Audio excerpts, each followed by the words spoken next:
시청자 여러분 안녕하십니까? 뉴스9 윤정호입니다. 오늘은 국가대표 친선 축구 경기 관계로 1시간 늦게 시작합니다. 지난달 한미 정상 이후에도 차일피일 미뤄졌던 관세 안보 협상 관련 MOU와 팩트시트가 오늘 공개됐습니다.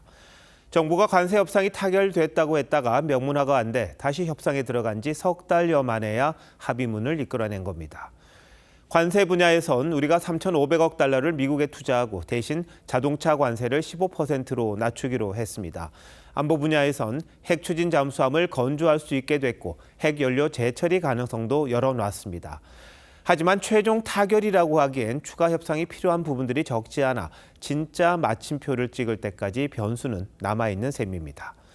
지금부터 오늘 발표된 한미 협상 내용을 자세히 분석해 드릴 텐데요. 첫 소식 최지원 기자가 보도합니다. 한미 간 후속 협상 내용이 담긴 공동 설명 자료, 팩트시트 작성이 끝났다는 소식이 알려진 건 오전 10시쯤입니다. 이재명 대통령은 직접 기자회견장을 찾아 최종 타결을 발표했습니다. 이로써 우리 경제와 안보의 최대 변수 가운데 하나였던 한미 무역 통상협상 및 안보 협의가 최종적으로 타결됐습니다.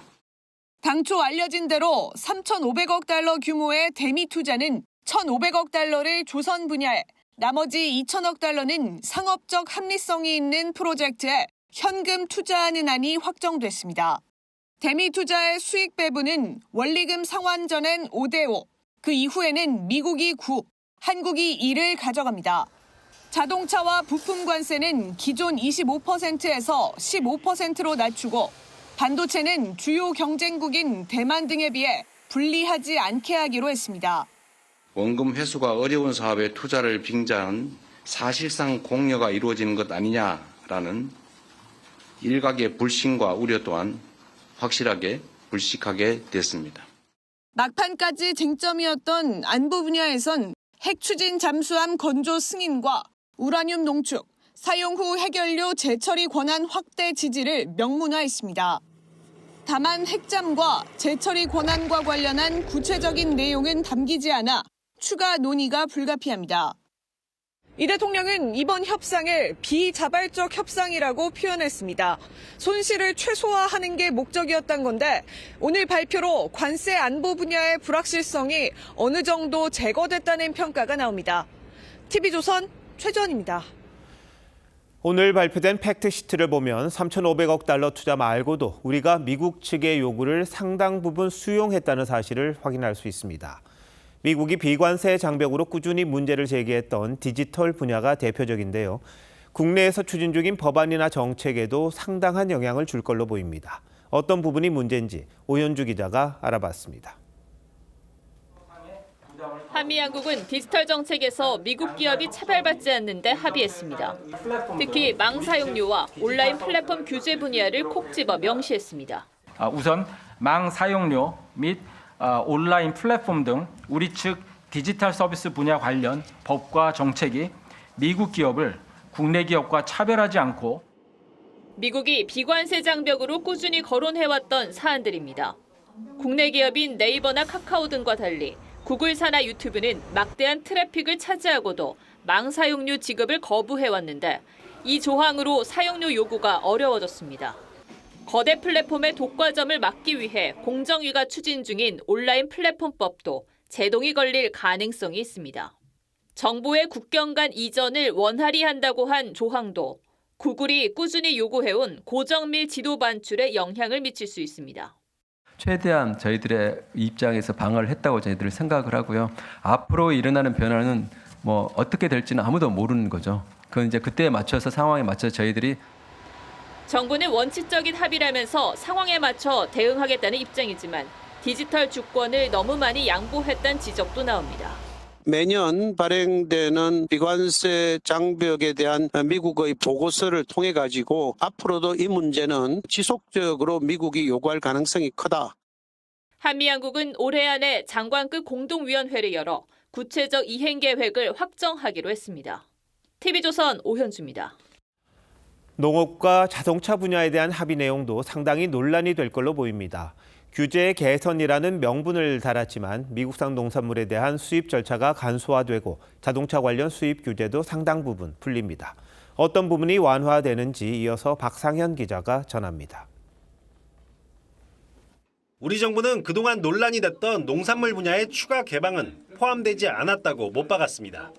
쌀, 쇠고기 등 우리 농업의 민감성을 고려하여 추가 시장 개방은 담지 않았으며 양국 간 협력과 소통을 강화하는 방향으로 합의하였습니다. 하지만 팩트시트에는 식품과 농산물 등 비관세 장벽을 논의하기 위해 미국과 협력한다는 내용과 검역 관련 미국 전담 창구를 설치한다는 문구가 들어갔습니다. 미국산 사과와 유전자 변형 감자 등 농산물에 대한 빗장이 풀리는 것 아니냐는 우려가 나오는 이유입니다. 농민단체는 곧바로 성명을 내고 농민을 기만한 굴욕협상이라고 비판했습니다. 여러 가지 검역 절차에 간소하기 때문에 쌀을 제외한 모든 농축산물은 결국은 수입이 빠르게 아마 증가될 거로 봅니다. 미국산 자동차에 대한 문턱도 낮췄습니다. 그동안 우리 배출가스 기준 등을 통과하지 못한 미국산 자동차는 연간 5만 대까지만 수입이 가능했는데 앞으로 제한 없이 수입하기로 한 겁니다. 업계에선 형평성 문제를 제기합니다. 유럽에 비해서 미국은 배출가스 기준이 좀 약한 편이거든요. 미국에서 인증받은 부분들을 국내에서 인증을 해준다는 측면에서는 상당히 고민거리는 분명히 있다고 볼 수가 있습니다. 상호무역 규제 개선이라는 명분 아래 많은 부분을 양보하면서 미국 측의 개방 압력은 더욱 거세질 것으로 전망됩니다. TV조선 박상현입니다. 논란의 여지는 있습니다만 이렇게 한미 양국 정부의 공동 팩트시트 발표와 3,500억 달러 대미 투자 양해각서 서명으로 일단 관세 전쟁의 큰 고비는 넘겼습니다. 그렇다면 앞으로 남은 절차가 뭔지, 많은 걸 양보하며 얻어낸 관세 인하는 언제부터 적용되는지 임유진 기자가 짚어봤습니다. 자동차 관세가 언제부터 15%로 인하되는지 가장 큰 관심사 중 하나였는데요. 공동 팩트시트엔 이 내용이 담기지 않았습니다. 이에 대해 우리 정부는 투자 관련 법안이 우리 국회에 제출된 달에 1일부터 소급 적용하기로 미국 측과 이야기가 됐다고 설명했습니다. 정부 여당은 이달 안에 법안을 발의해서 오는 27일 본회의에서 처리하겠다는 계획인데요. 이 경우 11월 1일부터 소급 적용됩니다. 관세 협상이 국회 비준을 받아야 하느냐도 논란거리인데요. 야당인 국민의힘은 국민에게 부담을 지우는 만큼 비준을 거쳐야 한다고 주장하는 반면 여당인 민주당은 조약이 아니니 국회 비준이 필요 없다고 맞서고 있습니다. 자동차 관세 인하 시점을 8월부터 소급하자는 우리 측 요구를 관철하지 못한 것도 다소 아쉬운 대목입니다.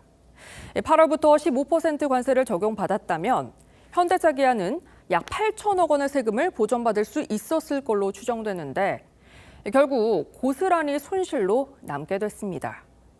관세 인하가 효력을 발휘하려면 미국 측에서도 대통령 행정명령 서명과 관보 개재 절차가 필요한데요. 일본의 경우 9월 4일 MOU를 체결하고 12일 뒤인 16일에 미 관보에 개재되면서 인하 효력이 발생했습니다. 우리도 이번 MOU의 공식 효력은 일주일에서 열흘 정도는 더 기다려야 할 것 같습니다. 에이펙 기간 중 있었던 관세 협상 타결 발표 때 우리 정부는 반도체에 대해 경쟁국인 대만에 비해 관세율을 불리하게 적용받지 않기로 했다고 밝혔는데요.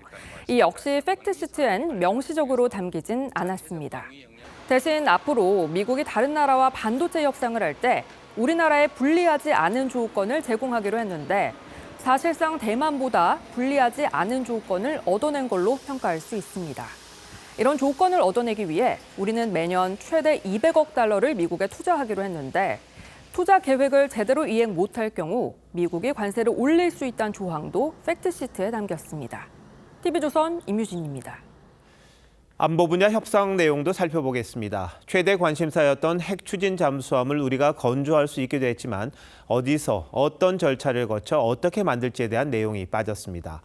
우라늄 농축과 핵연료 재처리도 세밀하게 합의하지는 못해 앞으로 넘어야 할 산이 여전히 높아 보입니다. 신경희 기자의 보도입니다. 핵추진 잠수함과 관련한 내용은 팩트시트 가장 마지막 문장에 담겼습니다. 미국은 한국이 핵추진 잠수함을 건조하는 것을 승인했다. 연료 조달 방안을 포함해 한국과 긴밀히 협력해 나갈 것이라고 명시했습니다. 쟁점이 됐던 건조 장소에 대해 위성락 국가안보실장은 국내 건조로 정리됐다고 말했습니다.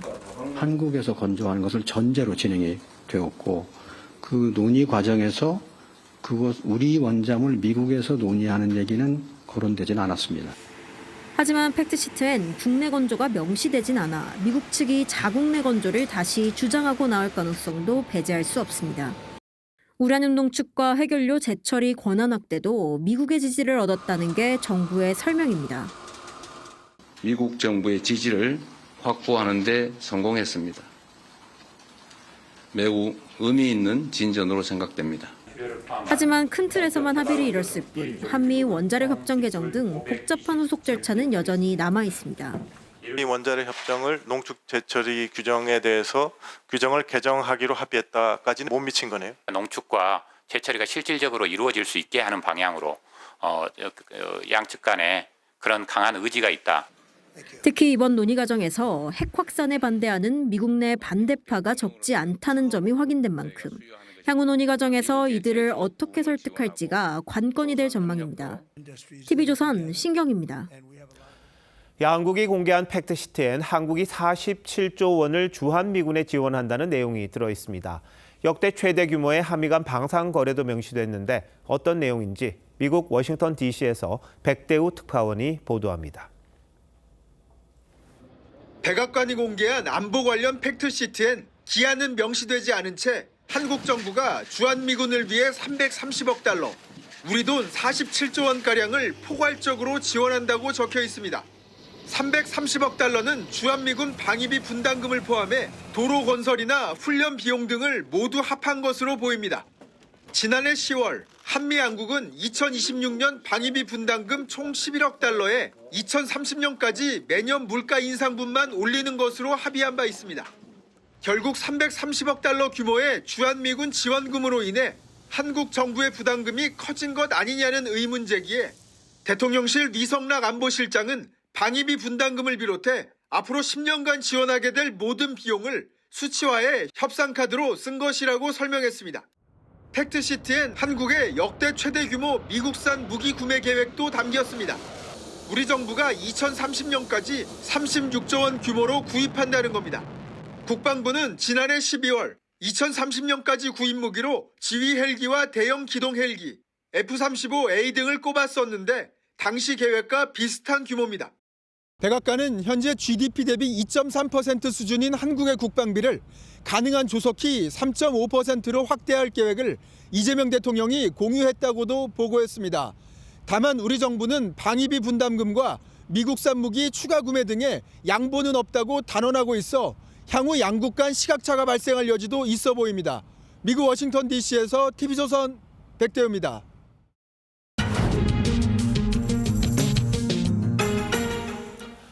트럼프 대통령의 관세 압박에서 시작된 한미 협상은 안보 분야로까지 확대되면서 석 달 넘게 이어져 왔습니다. 그 결과를 담은 팩트시트가 공개됐는데 어떤 걸 잃었고 또 어떤 걸 얻어냈는지 정치부 김아림 기자와 뉴스더에서 더 짚어보겠습니다. 자, 김 기자, 오늘 팩트시트 발표 사전 예고 없이 전격적으로 한 거잖아요. 그동안 어떤 논의가 있었던 겁니까? 핵심은 우라늄 농축과 핵원료 재처리 권한 확대 문제였습니다.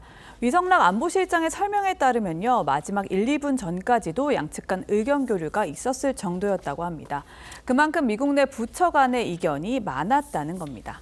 네, 어쨌든 팩트시트에 관련 내용이 있긴 합니다. 근데 우리가 그러면 이제 핵 연료를 재처리하는 권한 얻은 겁니까? 지금 상태로는 아직 아닙니다.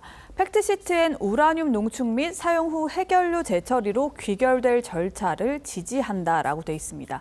표현이 좀 어려운데요. 그만큼 양측의 이해관계가 뒤섞여 있다는 의미겠죠. 쉽게 말하면 우리의 권한을 확대하는 논의를 시작하는데 미국도 동의를 한다. 이 정도 의미로 보면 될 것 같습니다. 한미 원자력 협정 개정이나 새로운 협정 체결 등 후속 절차가 필요한 상황입니다. 네, 가장 관심이 많았던 게 핵추진 잠수함 아닌가 싶은데요. 근데 미국이냐 한국이냐 어디서 만들지 문안에 빠져 있습니다. 근데 대통령실은 우리나라에서 만드는 게 기정사실이다 이렇게 이야기를 하는데 이건 어떻게 봐야 합니까? 이번 팩트시트엔 미국 선박을 한국 내에서 건조하는 그 구상도 담겨 있습니다. 네. 그런데 여기에는 한국 내라는 점이 분명히 명시돼 있는데 반면 우리 핵추진 잠수함 건조와 관련해선 건조 장소가 한국인지 미국인지가 명시돼 있지 않습니다. 국내 건조로 추진하겠다는 게 우리 정부의 일관된 입장이지만 미국 내부적으론 미국 내 건조를 주장하는 목소리도 여전한 것으로 알려졌습니다. 쟁점이 완전히 해소된 건 아니란 겁니다. 그런데 트럼프 대통령이 필리 조선소에서 만든다 이렇게 또 예전에 이야기했던 게 있잖아요. 그 부분이 아직도 명쾌하지가 않은 그런 이야기인 거죠. 예. 자, 그리고 오늘 이 대통령이 팩트시트 회견 때 중국과의 관계를 많이 언급을 했습니다. 근데 한미 협상 설명하는데 이렇게 중국 관련 발언에 많은 부분을 할애한 거 이건 어떻게 봐야 합니까? 이번 팩트시트에는 명시적으로 중국이 써 있지는 않지만 곳곳에 중국 견제용으로 해석될 수 있는 메시지가 들어 있습니다. 먼저 북한을 포함해 영내 위협에 대한 미국의 재래식 억제 태세를 강화할 것이란 표현에서 영내는 중국을 염두에 둔 걸로 해석될 수 있고요. 특히 중국이 가장 민감해하는 양안 문제 평화적 해결을 독려한다는 내용이 포함됐습니다. 이 부분은 미국 측이 강하게 요구했을 가능성이 높습니다. 여기에 역시 중국이 신중을 기해야 한다고 했던 핵 잠수함 문제까지 이 대통령으로선 중국과의 관계를 의식하지 않을 수 없었을 거란 해석이 나옵니다. 자, 그럼 이번 한미 협상의 득과 실 어떻게 평가할 수 있을까요? 그동안 끌어왔던 한미 협상의 불확실성이 해소됐다는 점에서는 긍정적으로 평가할 수 있습니다. 하지만 대미 투자 3,500억 달러, 자동차 관세 15% 등 우리가 미국에 줘야 하는 금액은 수치가 명확하지만 우리의 성과로 볼 수 있는 핵 추진 잠수함, 핵 연료 재처리 권한 확대 등은 선언적 수준의 지지를 끌어내는 데 그쳤습니다. 우리 수건 사업의 출발점에 섰다는 점에선 의미가 있지만 현금을 주고 어음을 받은 상황이란 평가도 없지 않습니다. 국민의힘 장동혁 대표는 백지시트라고 박한 평가를 했습니다. 다만 대통령의 표현처럼 우리가 원치 않았던 비자발적 협상이었던 만큼 협상 시작부터 근본적인 한계가 있었다는 점은 감안해야 할 듯합니다. 자, 지금 김 기자가 어음이라는 이런 표현을 썼어요. 이걸 얼마나 현금화할 수 있느냐가 최종 성적이 아닐까 싶기도 하네요. 네, 잘 들었습니다.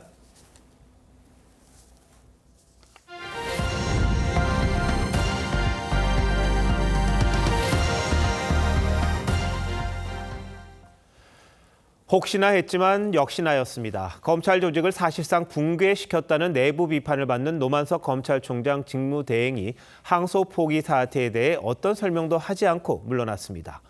여당이 공언한 검사 징계에 대해선 멈춰달라고 했지만 공허해 보입니다. 법무부는 곧바로 구자연 서울고검장을 후임 대검차장에 임명해 대행 체제를 이어갔습니다. 류태영 기자의 보도입니다. 퇴임식을 마친 노만석 검찰총장 직무대행이 대검 검사와 직원들의 박수 속에 활짝 웃으며 걸어 나옵니다. 저 스스로 물러나는 만큼 일각에서 제기되는 검사들에 대한 징계 등 논의는 부디 멈춰 주시길 부탁드립니다. 하지만 정작 항소 포기 사태에 대해선 아무 설명도 하지 않았습니다. 항소 포기 전말에 대해 설명 좀 부탁드리겠습니다. 검찰 내에선 무책임한 퇴장이란 비판이 나옵니다. 한 수도권 부장검사는 노대행이 항소 포기에 대한 책임 있는 설명 없이 도망치듯 떠났다고 했고 또 다른 평검사는 무책임한 모습에 답답하고 참담하다고 했습니다. 법무부는 공석이 된 대검찰청 차장에 구자연 서울고검장을 임명했습니다. 검찰 조직이 안정화되고 또 맡은 본연의 책무들을 성실하게 수행할 수 있도록 하는데 최우선 가치를 두고 업무에 임하도록 하겠습니다. 구검사장은 문재인 정부 당시 추미애 장관 밑에서 법무부 대변인을 지낸 뒤 윤석열 정부 들어선 한직으로 분류되는 법무연수원에 발령됐었습니다. TV조선 류태영입니다. 노만석 대행은 떠났지만 대장동 항소 포기 결정 후폭풍은 앞으로도 계속될 전망입니다. 특히 법조계에선 대장동 민간업자들이 가져간 7천억 원대 개발 이익을 국가가 환수할 길이 사실상 막혔다고 보고 있는데요. 책임을 법무부와 검찰 수뇌부에게 물어야 한다는 목소리가 커지고 있습니다. 이광희 기자입니다. 정성호 법무장관은 항소 포기를 해도 대장동 민간업자 개발이익 환수는 민사소송으로 하면 된다고 했습니다. 민사소송에서 관련들을 입증 제대로 하게 되면 좀 받을 수 있는 겁니다. 하지만 법조계에선 현실적으로 불가능한 얘기라고 반박합니다.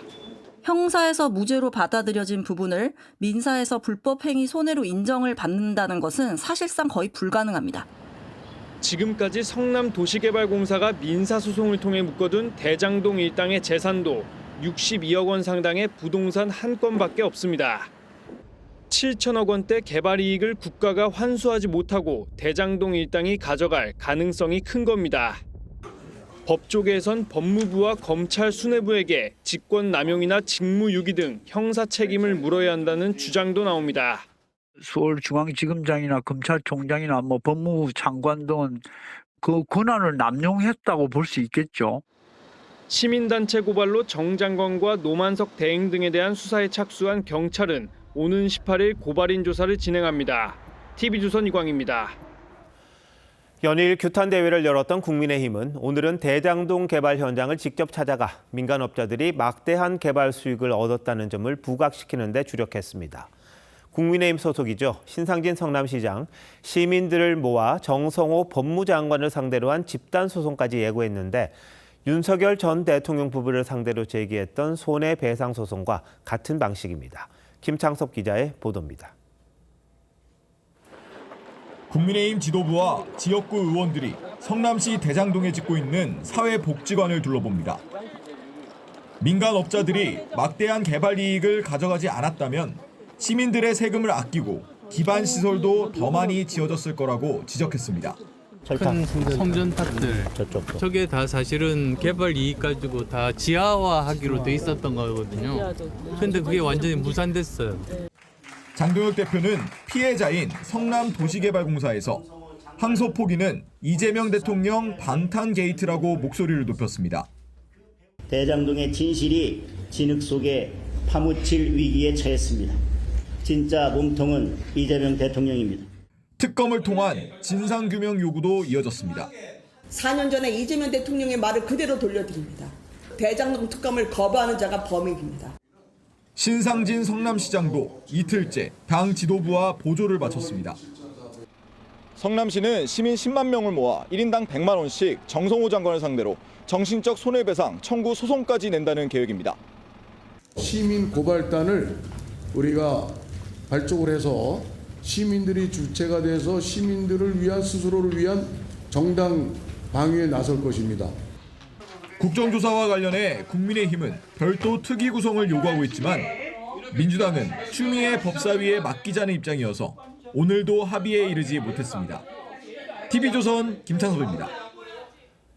검찰의 대장동 사건 항소 포기에 대한 국민 여론은 싸늘했습니다. 갤럽 여론조사에서는 응답자의 절반 가까이가 부적절하다고 답했는데 이런 여론이 대통령 지지율에는 어떤 영향을 미쳤을까요?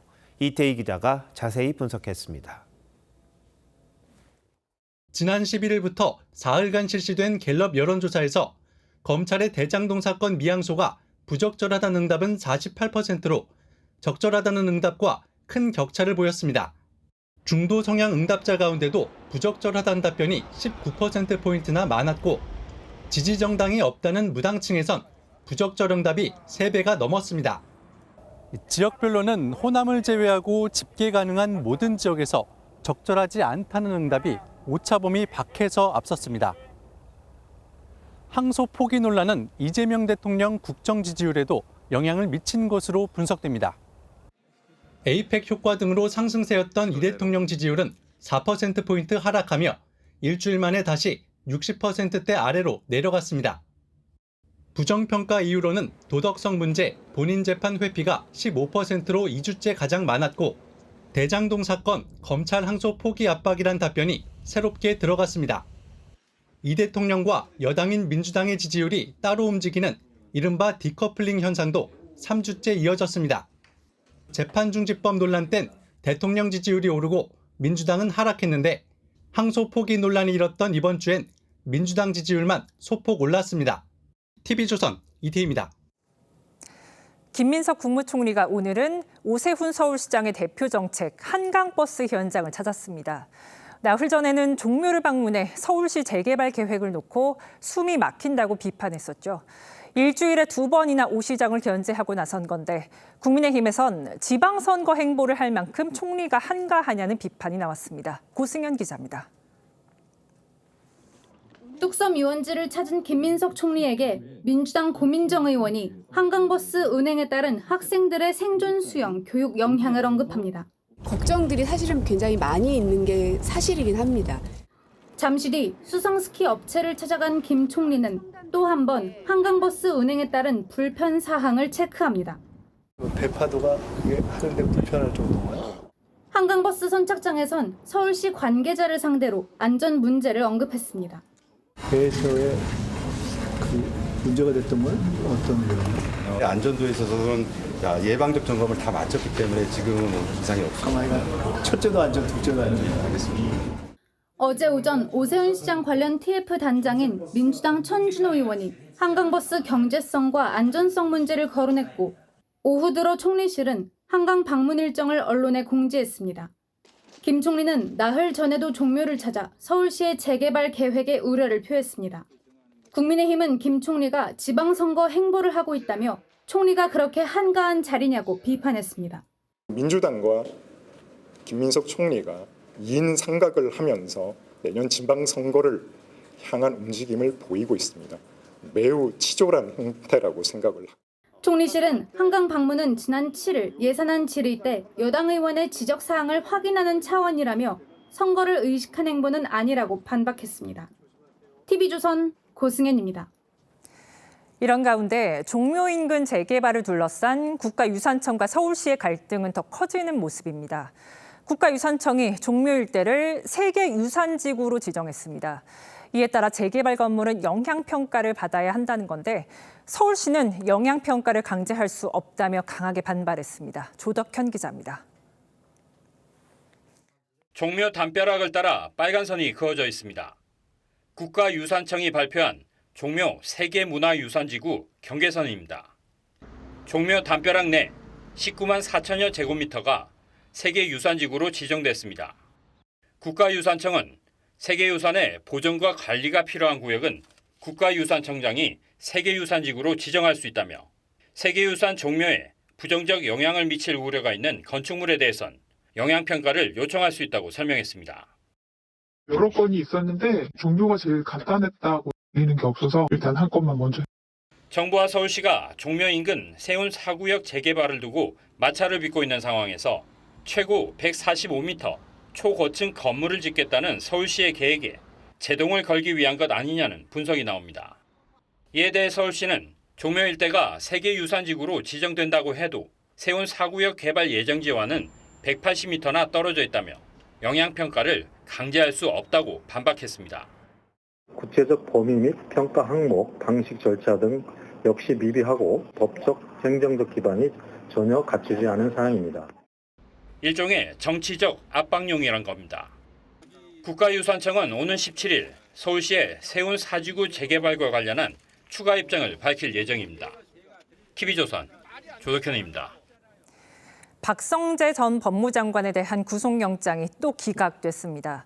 이미 한 차례 고배를 마신 특검이 자료를 추가했지만 결과는 달라지지 않았습니다. 황교안 전 국무총리에 대한 영장도 기각되면서 내란 특검의 막바지 수사에 차질이 예상됩니다. 먼저 송모빈 기자입니다. 서울구치소에서 구속심사 결과를 기다리던 박성재 전 법무부 장관이 밖으로 나옵니다. 지난달 15일에 이어 내란 특검이 또 한 번 구속을 시도했지만 실패로 돌아간 겁니다. 법원의 판단에 존중하고 감사드립니다. 저희 입장은 변화가 없습니다. 앞서 특검은 박 전 장관 휴대전화에서 국회가 입법 독재를 통해 권한을 남용하고 있다는 취지의 계엄 정당화 문건을 새롭게 발견했다며 구속영장을 재청구했습니다. 하지만 법원은 추가 자료를 봐도 여전히 혐의의 다툼의 여지가 있고 증거인멸이나 도주 우려가 있다고 보기 어렵다고 밝혔습니다. 내란 특검이 청구한 황교안 전 총리에 대한 구속영장 역시 기각됐습니다. 특검은 황 전 총리가 계엄 선포 직후 SNS에 우원식 한동훈을 체포하라는 글을 올린 걸 내란 선동이라고 주장했지만 받아들여지지 않았습니다. 말도 안 되는 구속 시도였어요. 4가지 5가지 얘기를 했는데 다 아무 관계 없는 거예요. 법원은 구속 사유에 대한 소명이 부족하고 증거가 상당 부분 수집된 걸로 보인다고 했습니다. 이런 가운데 김건희 특검은 공흥지구 개발 특혜 의혹과 관련해 김 여사 오빠 진우 씨에 대해 구속영장을 청구했습니다. TV조선 송무빈입니다. 이렇게 되자 내란 특검이 구속영장을 남발하며 무리한 수사를 한 것 아니냐는 비판도 커지고 있습니다. 수사 기한을 이제 한 달 남긴 특검은 추경호 전 국민의힘 원내대표 신병 확보에 주력할 걸로 보이는데 추 전 원내대표는 특검 수사가 궁예식 관심법 같다고 비판했습니다. 조유진 기자입니다. 박성재 전 법무부 장관 구속에 2번 실패한 파장은 다른 수사에도 영향을 미칠 것으로 보입니다. 법원이 내란 중요 임무 종사 혐의에 대해 엄격하게 판단하고 있는 만큼 지난 3일 구속영장을 청구한 추경호 전 원내대표의 신병을 확보하기도 쉽지 않을 거란 전망이 나옵니다. 특검은 추 전 원내대표가 의원총회 장소를 수차례 바꾸며 국회 계엄 해제 의결을 방해한 것으로 의심하고 있습니다. 하지만 추 전 원내대표는 특검이 윤석열 전 대통령과 전화통화를 했다는 사실만으로 몰아간다고 반발했습니다. 만약 대통령과 공모하여 표결을 방해하려 했다면 계속 당사에서 머물지 왜 국회로 의총 장소를 바꾸고 국회로 이동했겠습니까? 추 전 원내대표는 특검이 직접 증거가 없으니 억지 논리를 펼치는 것으로 보인다며 궁예식 관심법으로 체포동의안에 혐의를 기재했다고 했습니다. 추 전 원내대표가 국회의원의 불체포 특권을 포기한다고 밝힌 가운데 체포동의안은 오는 27일 국회 본회의 표결에 붙여집니다. TV조선 조유진입니다. 지난달 이재명 대통령이 군 내부의 내란 세력을 뿌리 뽑으라고 지시했죠. 딱 한 달 만에 중장급 장성 3분의 2가 교체됐습니다. 계엄 다음 날 이른바 계엄버스를 타고 국방부로 향했던 소장 5명은 모두 진급에서 제외됐습니다. 최원국 기자입니다. 12.3 계엄이 선포된 다음 날 새벽 충남 계룡대 육군본부에서 버스가 출발했습니다. 박안수 당시 계엄사령관으로부터 서울 용산 국방부로 올라오라는 지시를 받은 참모들이었습니다. 총장님께서 새벽 3시에 버스로 부장들을 육군본부에 있는 부장들을 올라오라고 지시했잖아요? 예, 했습니다. 이 가운데 소장급도 5명 있었는데 이번 중장 인사에서 모두 탈락했습니다. 이재명 대통령이 내란 발본색원 인사를 지시한 지 한 달 만입니다. 이 내란은 정말 발본색원해야 되는데 특히 인사에 있어서 가담 정도가 극히 경미하더라도 이번 인사에선 중장 31명 가운데 20명이 물갈이 됐습니다. 10년 내 최대 규모입니다. 한기성 중장이 학군 출신 최초로 수도방위를 책임지는 1군 단장에 보직됐고 학사장교 출신 박성재 중장은 특수전 사령관을 맡게 됐습니다. 육군 중장 진급자 14명 가운데 5명이 비육사 출신으로 크게 늘어난 건데 비상계엄에 앞장섰던 육사 출신들을 배제해 계엄 잔재 청산이 본격화했다는 해석이 나옵니다. 작전을 담당하는 소장들이 배제된 반면 군수, 인사특기 장성 등이 중용되면서 작전 대비 태세에 대한 공백 우려도 나옵니다. TV조선 최원국입니다. 대낮에 서울 강남 한복판에서 한 남성이 음주 측정을 진행하려던 경찰관을 밀치고 격렬하게 저항했습니다. 잡고 보니 횡령 혐의를 받는 A급 지명 수배자였습니다. 이나영 기자의 단독 보도입니다. 흰색 SUV 한 대가 골목길로 들어서자 뒤따르던 경찰차가 옆으로 바짝 붙으며 차를 멈춰 세웁니다. 운전석에서 회색 운동복 차림의 남성이 내려 경찰관과 말을 주고받더니 갑자기 몸을 돌려 달아나려 합니다. 경찰이 곧바로 제지하지만 남성이 격렬히 저항하면서 순식간에 몸싸움으로 번집니다. 지난 12일 오후 3시쯤 서울 강남에서 음주운전 의심 신고를 받고 출동한 경찰이 측정을 거부하는 30대 남성 A씨를 검거했습니다. 남성이 거세게 몸부림치면서 앞에 있던 차량과 부딪혀 이렇게 찌그러졌습니다.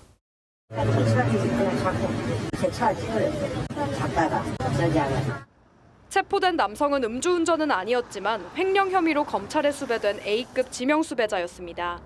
A급 수배는 구속영장이 발부된 뒤 도주했거나 조사 요구에 출석하지 않는 경우 검찰이 내리는 최고 단계입니다. 남성은 자신의 신분을 숨기려 인적 사항을 말하지 않고 버티다 도주하려 한 것으로 전해졌습니다. 경찰은 조사를 마친 뒤 남성의 신병을 검찰에 넘겼습니다. TV조선 이나영입니다. 집에서 요가 영상을 보기만 해도 돈을 준다는 말 솔깃하게 들리시죠? 그런데 이런 달콤한 제안이 신종 사기였습니다.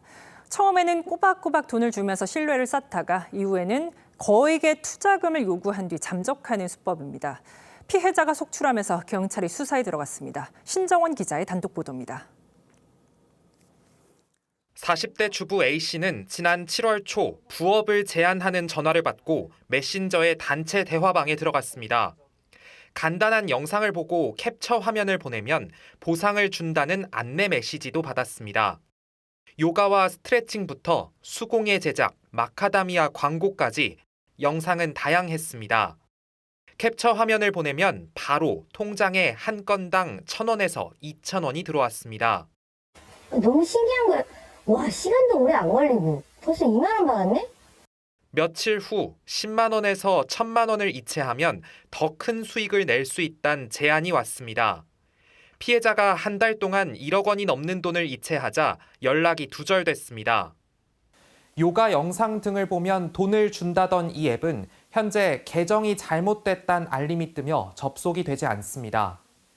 10년 동안 어렵게 모은 돈 한꺼번에 날리고 지금 집도 내는 상태인데 피해자는 1억여 원을 송금받은 계좌 명의자 15명을 고소했고 경찰은 A씨와 비슷한 피해자들을 묶어서 수사하고 있습니다. TV조선 신정원입니다. 어제 경기 부천의 재래시장에서 21명의 사상자를 낸 트럭 운전자는 브레이크 대신 가속 페달을 밟았던 걸로 확인됐습니다. 피해자 대부분은 60대 이상 고령층이었습니다. 김승돈 기자가 취재했습니다. 1톤 트럭 한 대가 좁은 시장 골목을 무서운 속도로 돌진합니다. 이곳에서 수산물 가게를 운영하던 67살 상인이 몰던 트럭이 시장 손님과 상인들을 덮치며 2명이 숨지고 19명이 다쳤습니다. 하지만 사고 당시 브레이크 등은 켜지지 않았고 현장에는 차량이 급제동할 때 생기는 타이어 자국도 없었습니다. 번개처럼 그냥 빨라서 그래서 내가 여기서 아주 방방 뛰고 난리가. 경찰이 트럭에 설치된 페달 블랙박스를 확인한 결과 운전자는 브레이크가 아닌 가속 페달을 잘못 밟으면서 시장 한복판 132m를 휩쓸고 지나간 것으로 확인됐습니다. 그분이 전진할 때는 특별히 그런 모습은 보이진 않아요. 가속 페달 밟는 장면만. 현장에는 여전히 참혹했던 사고 흔적이 남아 있습니다. 출입문 셔터는 찌그러졌고 일부 가게는 아예 문을 닫았습니다. 이게 프레임이 펴갖고 이게 안 돼. 이게 좀 빠져갖고. 상인의 사무실에 마련된 심리상담소에는 오늘 하루에만 20명 가까이 다녀갔습니다. 그냥 뭐랄까 자꾸 생각이 나. 그리고 아이고 내가 어떻게 그래. 이번 사고로 숨진 70대 여성 2명을 비롯해 피해자 대부분은 60, 70대 고령층이었습니다. 늘상 장거전 그 재래시장인가요? 그냥 정보로 가셨다 갑자기 소개가. 경찰은 트럭 운전자에 대해 구속영장을 신청했습니다. TV조선 김승도입니다. 한동안 잠잠했던 민주당의 이른바 입법 폭주가 대장동 항소 포기 논란을 계기로 다시 불붙는 분위기입니다. 다른 공무원과 달리 검찰에 대해서는 수사의 독립성을 보장하는 차원에서 일반 공무원과는 다른 징계 절차를 두고 있습니다. 그런데 이를 없애면서 검찰총장까지 파면할 수 있게 하는 법안에 변호사 개업이나 선출직 출마까지 제한하는 법안들이 오늘 하루 줄줄이 발의됐습니다. 내년 10월이면 어차피 없어질 조직인데 뭐가 그렇게 급한 건지요. 고이동 기자의 보도입니다. 민주당 김병기 원내대표가 대표 발의한 이른바 검사 파면법엔 원내 지도부 등 23명이 이름을 올렸습니다.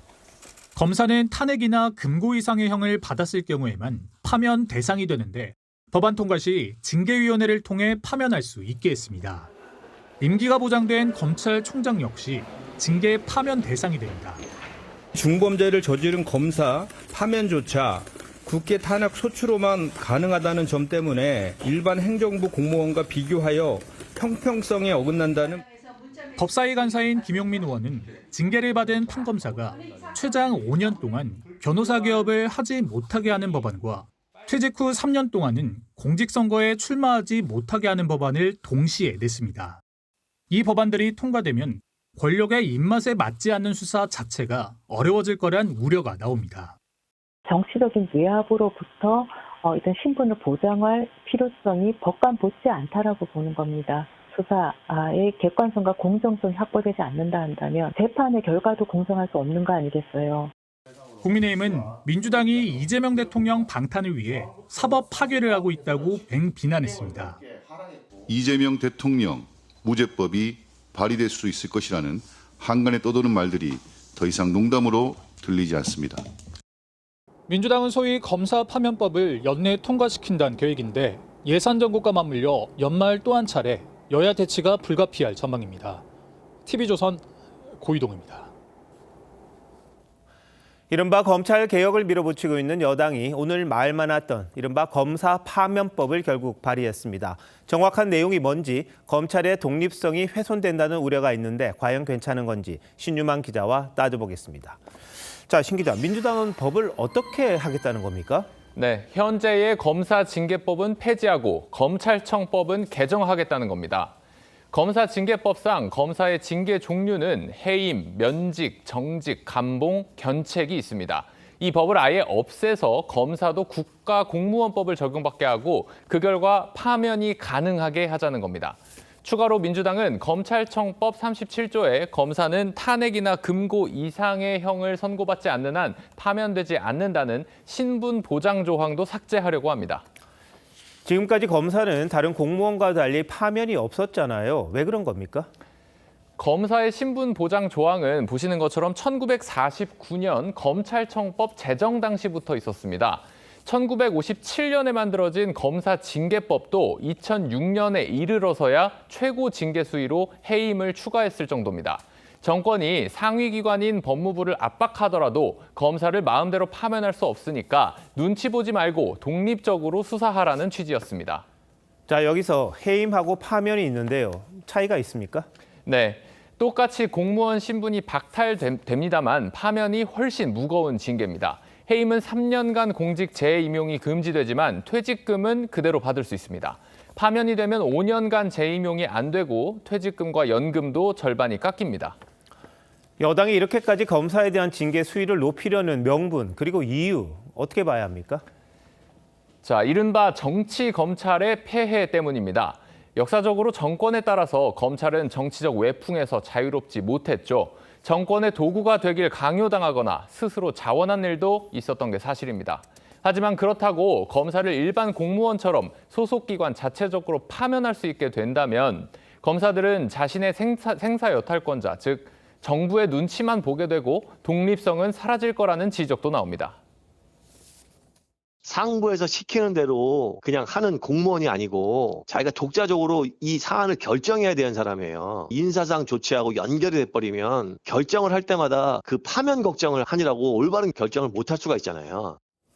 그런데 이제 그 검찰청이란 게 아예 없어지잖아요. 뭐 사라질 조직에 대해서 이렇게 검사의 징계 수위를 높인다? 무슨 의미가 있는 겁니까?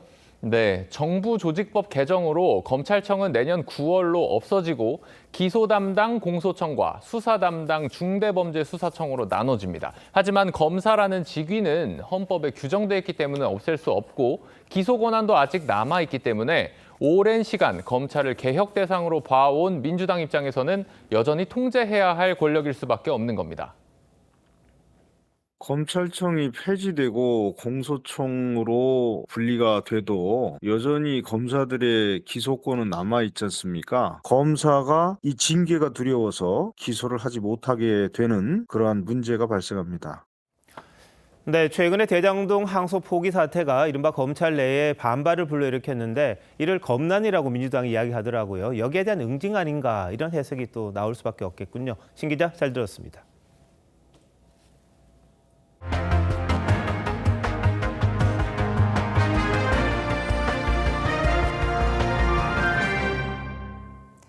환율이 올라도 너무 올랐습니다. 치솟는 수입 물가를 비롯해 우리 경제 곳곳에 경고음이 커지고 있습니다. 오늘 정부가 구두 개입에 나서자 그나마 안정되는 모습을 보였는데 이 안정세가 얼마나 지속될지는 지켜봐야 할 듯합니다. 노도일 기자입니다. 시계와 카메라, 자파 등을 들여와 판매하는 서울 남대문시장 수입상가. 곳곳에는 공실이 넘쳐나고 손님을 찾아보기 힘듭니다. 환율 급등으로 수입 비용이 오른 탓에 매출도 크게 줄었습니다. 환율 오른 뒤로부터는 손님도 적어졌죠. 많이 적어지고 또 돈 쓰는 게 적으니까 주머니를 잘 안 냅니다.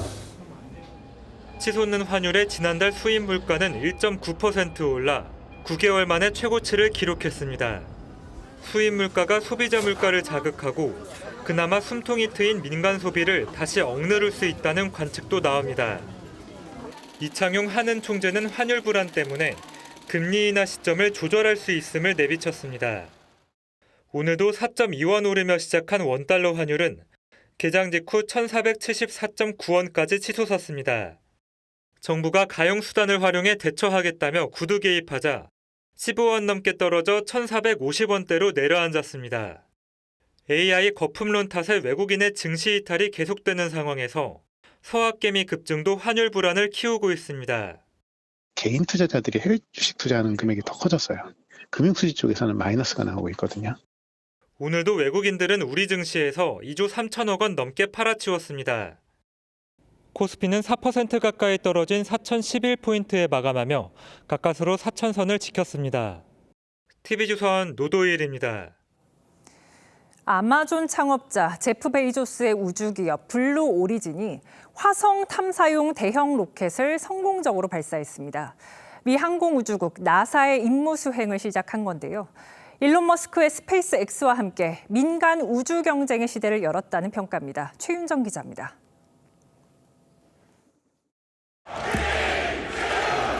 Lift 32층 높이의 2단 로켓이 굉음과 함께 날아오릅니다. 현지 시간 13일 플로리다 케이프 커네버럴 우주군 기지에서 블루 오리진의 대형 로켓 뉴글렌이 우주로 솟구쳤습니다. 지난 1월 첫 시험 비행 당시 궤도 진입에는 성공했지만 재사용이 가능한 1단계 로켓 회수는 실패했었습니다. 이번엔 발사 9분 뒤 부스터가 해상 플랫폼에 수직으로 정확히 착륙하자 블루 오리진 직원들은 일제히 환호성을 터뜨렸습니다. 뉴글렌은 미 항공우주국 나사의 화성 탐사선 2기를 싣고 발사됐습니다. 블루 오리진이 나사의 탐사 임무를 수행한 건 이번이 처음으로 탐사선은 화성의 희박한 대기가 어떻게 손실되는지 규명하는 임무를 수행할 예정입니다. 제프 베이조스 창업자도 통제실에서 상황을 지켜봤고 또 다른 민간 우주 기업 스페이스 X의 일론 머스크는 축하한다며 메시지를 남겼습니다. 이번 성공으로 블루 오리진이 스페이스 X를 추격할 발판을 마련했다는 평가가 나옵니다. 우주 전문가들은 나사가 뉴글렌의 발사에 참여한 점이 블루 오리진의 기술력을 인정한 신호라고 분석했습니다. TV조선 최윤정입니다.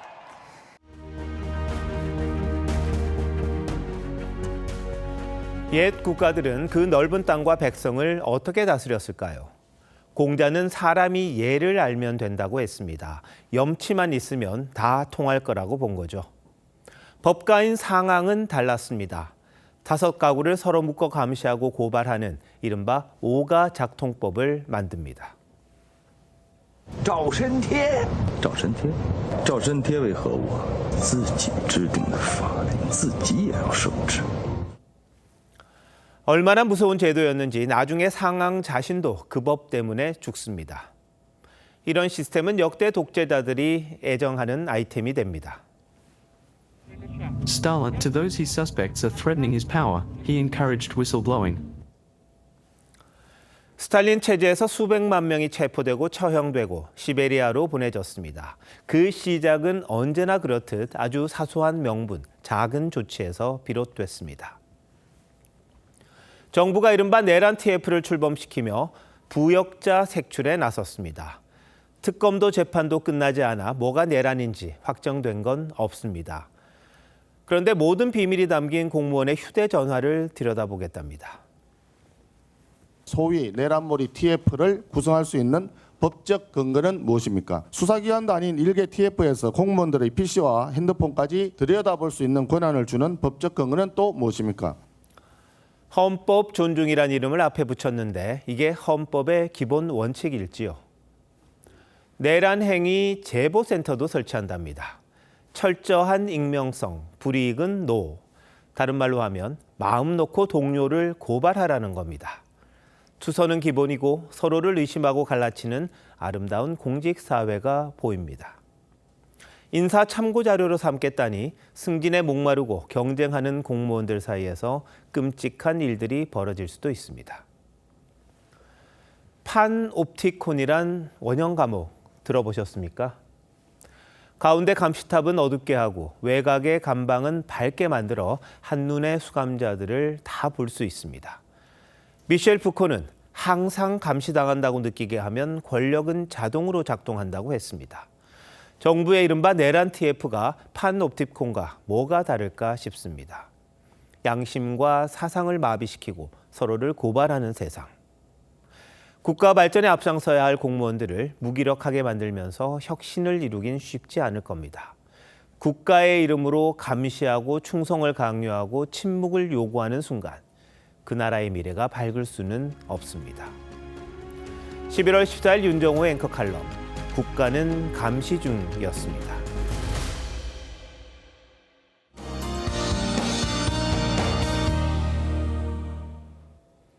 주말을 앞두고 온화한 날씨를 보인 덕수궁은 울긋불긋 단풍으로 멋을 냈습니다. 토요일인 내일도 아침은 쌀쌀하고 낮에는 포근한 전형적인 늦가을 날씨가 예상됩니다. 일요일 늦은 오후부터 밤 사이에는 중부지방과 전북 지역에 비가 조금 내리겠습니다. 오늘 늦은 밤부터 내일 오전 사이 전국 내륙을 중심으로 가시거리 200m 미만의 짙은 안개가 끼겠습니다. 내일도 전국 하늘 대체로 맑겠습니다. 건조특보가 발효된 강원 동해안은 대기가 매우 건조해 화재 예방에 신경 쓰셔야겠습니다. 내일 아침 기온 서울 4도로 오늘과 비슷해 쌀쌀하겠고 한낮에는 서울 16도, 광주 18도, 부산 20도로 일교차가 15도 안팎으로 크게 벌어지겠습니다.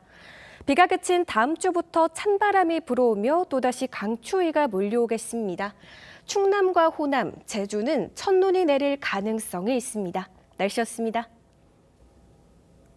11월 14일 금요일 뉴스9 마칩니다. 시청해주신 여러분 고맙습니다.